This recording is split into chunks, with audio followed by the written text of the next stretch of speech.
ನಮಸ್ಕಾರ ವೀಕ್ಷಕರೇ.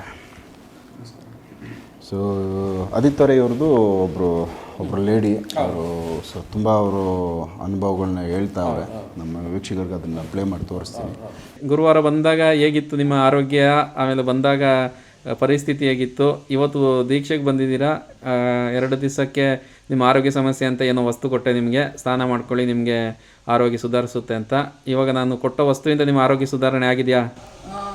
ಒಂದು 10% ಪರವಾಗಿಲ್ಲ. 2 ದಿನಕ್ಕೆ? 2 ದಿವಸ. ಹೌದೌದು. ನನಗೆ ನಡೆಯಕ್ಕೆ ಆಗ್ತಾ ಇರ್ಲಿಲ್ಲ. ಹಾಂ, ಎಲ್ಲಿ ಇಲ್ಲಿ ಬಂದು ಹೋಗ್ಬೇಕಾದ್ರೆ ನಾನು ಇಲ್ಲೇ ಮಲ್ಕೊಂಡ್ರೆ ಸ್ವಲ್ಪ ಜಾಗ ಹೌದೌದು. ಅನ್ನಿಸ್ತಾ ಇತ್ತು. ನಾನು ನೋಡಿದೆ ನಿಮ್ಮ ಮುಖ ಫುಲ್ಲು ಬಾಡೋಗಿ ನನಗೆ ನೋಡೋಕ್ಕಾಗಲಿಲ್ಲ ನಿಮ್ಮನ್ನು.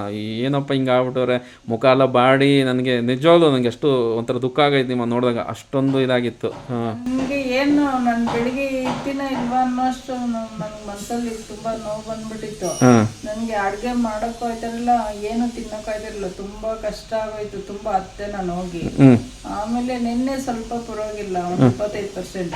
ಇವತ್ತು ಒಂದು 50-60% ಪರವಾಗಿಲ್ಲ. ಹೌದು, ಇವತ್ತಿನ ಮೊನ್ನೆ ಬಂದಿದ್ದಕ್ಕೂ ನಿಮ್ಮ ಮುಖ ಚೆಹರೆ ಇವತ್ತು ತುಂಬಾನೇ ಅಂದರೆ ತುಂಬ ಕಳೆ ಇದೆ. ಅವತ್ತು ಕಳೆ ಗುಂದೋಗಿತ್ತು ನಿಮ್ಮದು, ಇವತ್ತು ತುಂಬ ಒಂಥರ ಅಟ್ರಾಕ್ಟಿವ್ ಆಗಿದೆ. ನಿಮಗೆ ಒಂದು ಒಳ್ಳೆಯ ಲಕ್ಷಣ ಮುಖದಲ್ಲಿ ಇವತ್ತು ಕಾಣಿಸ್ತಾ ಇದೆ. ಆಮೇಲೆ ಆರೋಗ್ಯದಲ್ಲೂ ತುಂಬ ಚೇತರಿಕೆ ಎದ್ದು ಕಾಣಿಸ್ತಾ ಇದೆ.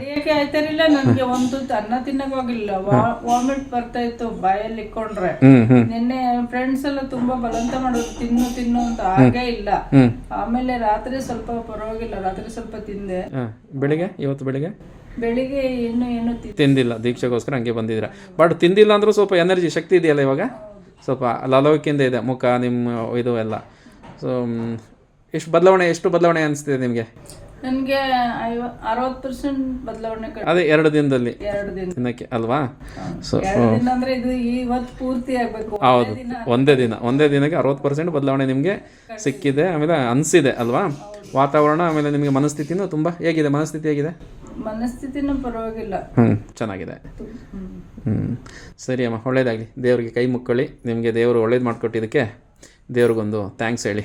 ಸೊ ಯಾವ ಥರ ಇವತ್ತು ಸಮಸ್ಯೆ? ಅವ್ರಿಗೆ ಸ್ವಲ್ಪ ವಾಮಾಚಾರದು ಇದಾಗಿತ್ತು, ಇಂಥವೆಲ್ಲ ನಿಜ ಆಗಿರೋದು. ಯಾಕೆಂತಂದರೆ ಅವ್ರು ನನ್ನ ಹತ್ರ ಬರಬೇಕಾದ್ರೆ ಅವ್ರ ಬಾಯಿಂದ ಕೇಳಿ, ಅವ್ರಿಗೆ ಏಜ್ ಎಷ್ಟು ಅಂತ ಗೊತ್ತಿಲ್ಲ, ಬಟ್ ನನ್ನ ಹತ್ರ ಬಂದು ಒಂದು 70 years ಆದವ್ರ ಥರ ಕಾಣಿಸ್ತಾ ಇದ್ರು. ಅಂದರೆ ಮುಖ ಎಲ್ಲ ಅಂದ್ರೆ ಅಷ್ಟು ಏಜ್ ಆದಂಗೆ, ಅಂದರೆ ಮೊದಲು ಹೆಲ್ತ್ ಬಿದ್ದೋದಾಗ ಹಂಗೆ ಆಗೋಗ್ಬಿಡುತ್ತೆ. ಮುಖ ಎಲ್ಲ ಬಾಡೋಗಿ ಎಲ್ಲ ಸುಕ್ಕಿಡ್ದು ತಲೆ ಕೂದಲು ಸರಿಯಾಗಿ ಬಾಚಿಲ್ಲ, ಅಂದ್ರೆ ನಡೆಯೋಕ್ಕೆ ಆಗ್ತಿಲ್ಲ ಅವ್ರಿಗೆ. ಆ ಥರ ಇರ್ಬೇಕಾದ್ರೆ ಮತ್ತೆ ಹೆಂಗೆ ಆಕ್ಟಿವ್ ಆಗಿರೋಕ್ಕಾಗುತ್ತೆ? ಬಂದು ಎಲ್ಲೋ ಬಿದ್ದೋಗೋರ ಥರ ಇದ್ರು, ಗೊತ್ತಿಲ್ಲ. ಹೊಸ ಜಾಗ ಬಂದು ಇಲ್ಲಿ ಮಲ್ಕೊಳಕ್ ಜಾಗ ಕೊಡಿ ಅಂತ ಕೇಳ್ತಾರೆ ಯಾರಾದ್ರು, ಅದು ಲೇಡೀಸ್. ಪಾಪ ಅವ್ರು ಸಹಿಸ್ಕೊಂಡೆ ಕೂತ್ಕೊಂಡಿದ್ದಾರೆ. ಬಂದಾಗ ನೋಡಿದೆ ಸ್ವಲ್ಪ ಅದು ಖರ್ಚಾಗ್ತಾ ಇತ್ತು, ಯಾಕಂದ್ರೆ ಆ ಪ್ರಯೋಗ ಎಲ್ಲ ನಿವಾರಣೆ ಮಾಡೋಕ್ಕೆ ಸ್ವಲ್ಪ ಖರ್ಚು ಬೀಳ್ತಾ ಇತ್ತು, ಸ್ವಲ್ಪ ಸ್ಟ್ರಾಂಗ್ ಆಗಿತ್ತು. ಸೊ ನಾನು ಹೇಳಿದೆ, ನೋಡಮ್ಮ ಇಷ್ಟು ಖರ್ಚಾಗುತ್ತೆ ಅಂತ. ಅವ್ರ ಪಾಪ ಇಲ್ಲೂ ಸ್ಕೂಲಲ್ಲಿ ಆಯಾ ಕೆಲಸ ಮಾಡೋದು, ತಿಂಗಳಿಗೆ 7,000 ರೂಪಾಯಿನ ತಗೊಂತಾರೆ. ಆ 7,000 ಎಲ್ಲ ಅವ್ರ ಊಟ ಏನು, ತಿಂಡಿ ಏನು, ಒಬ್ಬರೇ ಇರೋದು ಅಂತ ಹೇಳ್ತಾ ಇದ್ದಾರೆ. ಸೊ ಈ 15,000 ನಾನೊಂದು ಅಷ್ಟು ಅಮೌಂಟ್ ಅವ್ರು ಅರೇಂಜ್ ಮಾಡ್ಕೊ ಬರ್ಬೇಕಂದ್ರೆ 2-3 ತಿಂಗಳು ಕೆಲಸ ಮಾಡಬೇಕು ಅವರು. ಸೊ ಅದನ್ನು ನೋಡೋಕ್ಕಾಗದೆ ಕೊನೆಗೆ ನಾನು ಅಂದೆ, ನೀವು ದೀಕ್ಷೆ ತಗೊಳ್ಳಿ, ನೀವು ಪದೇ ಈ ಸಮಸ್ಯೆಗಳಿಗೆ ಅಲ್ಲಿ ಇಲ್ಲಿ ಅಂತ ಈಗ ನಮ್ಮ ಥರನೇ ಬಂದರೂ ಕೂಡ ನಾವು ಫ್ರೀಯಾಗಿ ಮಾಡ್ಕೊಡೋಕ್ಕಾಗಲ್ಲ. ಯಾಕೆಂತಂದರೆ ಕೆಲವು ಪ್ರಯೋಗಗಳಿಗೆ ನಾವು ಕೆಲವು ವಸ್ತುಗಳನ್ನ ಬಳಸ್ತೀವಿ. ಅದು ಗಿಡಮೂಲಿಕೆಗಳು, ಅವು ನಾನು ಹೇಳಿದೆ ನಿಮಗೆ, ಅದು ನಮ್ಗೆ ಇಲ್ಲಿ ಸಿಗಲ್ಲ, ಬೇರೆ ಕಡೆಯಿಂದ ತರಿಸ್ತೀವಿ ಅಂತ, ಅದಕ್ಕೆ ದುಡ್ಡು ಆಗ್ತದೆ. ಸೊ ನಾವು ಫ್ರೀಯಾಗಿ ಮಾಡ್ಕೊಡೋಕ್ಕಲ್ಲ. ನಮ್ಗೆ ಎಷ್ಟೋ ಸಲ ಕಷ್ಟ ಅಂತ ಬಂದಾಗ ನೋಡ್ತೀವಿ, ಆದರೂ ಅದು ಅದಕ್ಕೆ ಪ್ರಯೋಗಕ್ಕೆ ಬೇಕಾದ ವಸ್ತುಗಳನ್ನ ನಾವು ದುಡ್ಡು ಕೊಟ್ಟೆ ತಂದು ಮಾಡಬೇಕಾಗತ್ತೆ. ಅದು ನಾವು ಫ್ರೀ ಮಾಡ್ಕೊಡೋಕ್ಕಾಗಲ್ಲ. ಸೊ ಅವಾಗ ಏನು ಮಾಡೋಕ್ಕಾಗುತ್ತೆ? ಫ್ರೀ ಮಾಡ್ಕೊಡೋಕೆ ಇವಾಗ ಕೆಲಸ ಏನು ಫ್ರೀ ಮಾಡ್ಕೊಡ್ತೀರಾ? ಅವಕ್ಕೆಲ್ಲ ಖರ್ಚು ಬೀಳ್ತದೆ. ಅವಾಗ ಇಂಥವ್ರಿಗೆ ಏನು ಹೇಳೋಕ್ಕಾಗುತ್ತೆ? ಏನಿಲ್ಲದೆ ಬಂದಂಥವ್ರಿಗೆ. ಸರಿ, ಅವ್ರು ಬಂದ ದಿವಸ ಈಗಿದ್ರು, ನಾನು ಅವ್ರನ್ನ ಹೇಳಿ ಕಳಿಸ್ದೆ, ನೀವು ಹೋಗಿ ಬನ್ನಿ ಅಮ್ಮ, ನೀವು ಇಷ್ಟೆಲ್ಲ ದುಡ್ಡು ಖರ್ಚು ಮಾಡ್ಕೊಂಡು ಇದು ಮಾಡೋಕ್ಕಾಗಲ್ಲ. ನೀವೊಂದು ಕೆಲಸ ಮಾಡಿ, ದೀಕ್ಷೆ ತಗೊಂಬಿಡಿ. ದೀಕ್ಷೆಗೆ ನಾನು ಒಂದಷ್ಟು ಹೆಚ್ಚು ಕಮ್ಮಿ ಮಾಡಿ ಫೀಸ್ನಲ್ಲಿ ನಿಮಗೆ ನಾನು ಕೊಡ್ತೀನಿ. ಯಾಕಂದರೆ ನೀವು ಶಾಶ್ವತ ಪರಿಹಾರ ಬೇಕು. ನೀವು ಪದೇ ಹಿಂಗೆ ಸಮಸ್ಯೆ ಆಗ್ತಾ ಇದ್ರೆ ನಾನು ನೀವು ಮಾಡ್ಕೊಡ್ತೀನಿ. ಒಂದು 2-3 ವರ್ಷ 4 ವರ್ಷ ಆದಮೇಲೆ ಈ ಗ್ರಹಣನೋ ಅಂತ ಇಂಥವು ಬಂದಾಗ ಅದರ ಶಕ್ತಿಗಳು ಕುಂದೋಗ್ತವೆ ಮಾಡಿಕೊಟ್ಟಂಥದ್ದು. ಮತ್ತೆ ಯಥಾ ಪ್ರಕಾರ ಇನ್ಯಾರಾದ್ರೂ ಪ್ರಯೋಗಗಳು ಮಾಡಿದಾಗ ಮತ್ತೆ ಎಲ್ಲಿ ಹೋಗ್ತಾರೆ ಇಂಥ ಇರೋರಲ್ಲ. ಅದಕ್ಕೆ ನಾನು ಇಲ್ಲ, ದೀಕ್ಷೆ ತಗೊಳಮ್ಮ, ದೀಕ್ಷೆ ತಗೊಂಡು ದೇವಿನ ಸಿದ್ಧಿ ಮಾಡಿಕೊಂಡು ನಿರಂತರವಾಗಿ ಮನೆಯಲ್ಲೇ ದೇವಿದ ಯಂತ್ರಗಳು ಇಟ್ಕೊಂಡಿರೋ, ನಿನ್ಗೆ ಯಾರು ಏನೇ ಮಾಡ್ರು ಇದು ಮುಟ್ಟೋದಿಲ್ಲ. ಸೊ ಇದು ನಿಮಗೆ ಶಾಶ್ವತ ಪರಿಹಾರ ಅಂತೇಳಿ ಇದನ್ನ ಮಾಡಿಕೊಟ್ಟೆ, ದೀಕ್ಷೆ ಕೊಟ್ಟು ಕಳಿಸ್ದೆ ಆ ತಾಯಿಗೆ. ಆಮೇಲೆ ನೋಡಿ, ಮಾರನೇ ದಿವಸ ನನ್ನ ಹತ್ರ ಬಂದು ಪರಿಹಾರಕ್ಕೆ ಅಂತ ಬರ್ತೀನಿ ಅಂತ ಹೋದವರು ದೀಕ್ಷೆಗೆ ಬರ್ತೀನಿ ಅಂತ ಮಾರನೇ ದಿವಸ ಫೋನ್ ಮಾಡ್ಕೊಂಡು ದೀಕ್ಷೆಗೆ ಬಂದರು. ಫಸ್ಟ್ ಡೇ ಬರ್ಬೇಕು ನಾನು ಅವತ್ತು ವಿಡಿಯೋ ಮಾಡ್ಕೊಳ್ಳಿಲ್ಲ. ಸೊ ಮಾನೇಸ ಬಂದಾಗ ಇದನ್ನ ಮಾಡಿರೋದು. ಫಸ್ಟ್ ಡೇ ಬಂದಾಗೂ ಮಾನೇಸ ಬಂದಿದ್ದಕ್ಕೂ ಜಗಜ್ಜಾಂತರ ವ್ಯತ್ಯಾಸ. ನಾ ಫುಲ್ ಶಾಕು. ನೆನ್ನೆ ಬಂದವರು ಈಗ ಬೇರೆಯವ್ರು ಬಂದಿರೋದು ಅವರು ಸ್ವಾಮಿ ನಾನು ಅಂತಂದಾಗ ಸಡನ್ ಆಗಿ ನೆನಪಾಯ್ತು ಕನಕಪುರದಿಂದ ಅಂದಾಗ ಫುಲ್ ನನಗೆ ನಗು ಒಂಥರ. ನೆನ್ನೆ ಬಂದಾಗ ಬೇರೆ ತರ ಇದ್ರೆ ಇವತ್ತೇ ನಿಂಗೆ ಅಷ್ಟು ಫ್ರೆಶ್ ಆಗಿದೆ ಆ ವಿಡಿಯೋ ನೋಡಿ ಗೊತ್ತಾಗುತ್ತೆ. ಅವ್ರ ಬಾಯಿಂದನೇ ಕೇಳಿ ಆರೋಗ್ಯ ಎಷ್ಟು ಮಟ್ಟಿಗೆ ಒಂದು ದಿನಕ್ಕೆ 50% ಒಂದ್ ದಿವಸ ಬಂದು ಹೋಗಿದ್ದಕ್ಕೆ ಒಂದ್ ದಿವಸಕ್ಕೆ ಅವ್ರಿಗೆ ಅಷ್ಟು ಆರೋಗ್ಯ ಇನ್ಕ್ರೀಸ್ ಆಗಿದೆ. ಸೊ ಬಟ್ ಅವ್ರ ಬಾಯಿಂದ ಕೇಳಿದಾಗ ನಿಮ್ಗೆ ಗೊತ್ತಾಗುತ್ತೆ ಅದ್ರ ಅನುಭವಗಳು ಹೇಗೆ ಅಂತ.